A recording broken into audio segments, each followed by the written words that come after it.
Dead மற்றும் TRP தேர்வுகளுக்கு தயாராகி வரும் அன்பு உள்ளங்களுக்கு எங்கள் வணக்கங்கள். வெற்றி நிச்சயம் என்ற இந்த காணொளியில் கேட்கப்படும் கேள்விகள் யாவும் நீங்கள் இதுவரை கற்றவற்றை நினைவு கூறும் வகையில் அமைந்திருக்கும் என நாங்கள் நம்புகிறோம்.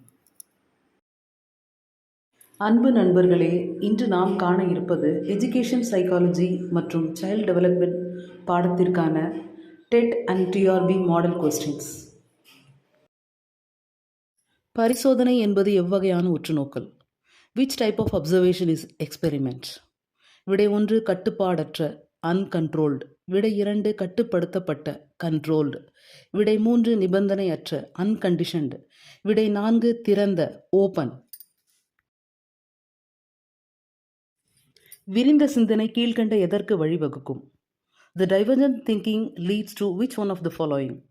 பழைய கருத்துக்கள் மற்றும் கருத்துருக்களை பெற old ideas and concepts. எளிமையான கருத்துக்கள் மற்றும் கருத்துருக்களை பெற simple ideas and concepts. புதிய படைப்புகள் மற்றும் கண்டுபிடிப்புகள் new creations and inventions. பழைய கண்டுபிடிப்புகளில் குழப்பத்தை விளைவிக்க make confusions with old inventions. சுய கருத்து என்ற வார்த்தை யாரால் முன்மொழியப்பட்டது? The term self concept was originally proposed by விடை 1 கார்ல் ரோஜர்ஸ், விடை 2 டொனால்ட் சூப்பர், விடை 3 அசுபல், விடை 4 கோல்பர்க். குழந்தையானது சரியாக உச்சரிக்க இயலாமல் போகும் பேச்சு குறைபாடு எது? Which is an important speech defect in which the child is unable to pronounce correctly? விடை 1 மழலைச்சொல் லிஸ்பிங், விடை 2 விரைந்தொலித்தல் ஸ்லரிங், விடை 3 தெற்றி பேசுதல் ஸ்டட்டரிங், விடை 4 திக்கி பேசுதல் ஸ்டாமரிங். அனைத்து உடல், அறிவு மற்றும் உள்ளம் சார் செயற்பாடுகளை உள்ளடக்கியது எது?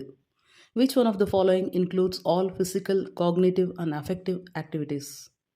விடை 1 நடத்தை பிஹேவியர், விடை 2 நுண்ணறிவு இன்டெலிஜென்ஸ், விடை 3 நினைவாற்றல் மெமரி, விடை 4 ஆளுமை பர்சனாலிட்டி. கையாளக்கூடிய மாறிகள் இவ்வாறு அழைக்கப்படுகின்றன.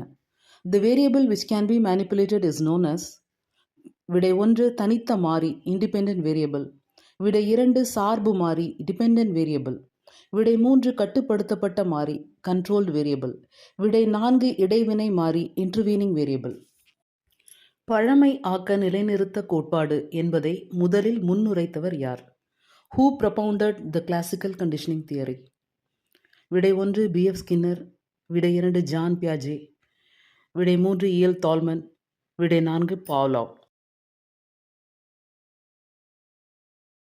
அறிவுசார் வளர்ச்சி என்பது The term cognitive development is referred as விடை 1 கல்வி வளர்ச்சி educational development, விடை 2 அறிவு வளர்ச்சி intellectual development, விடை 3 குடும்ப வளர்ச்சி family development, விடை 4 மாநில வளர்ச்சி state development.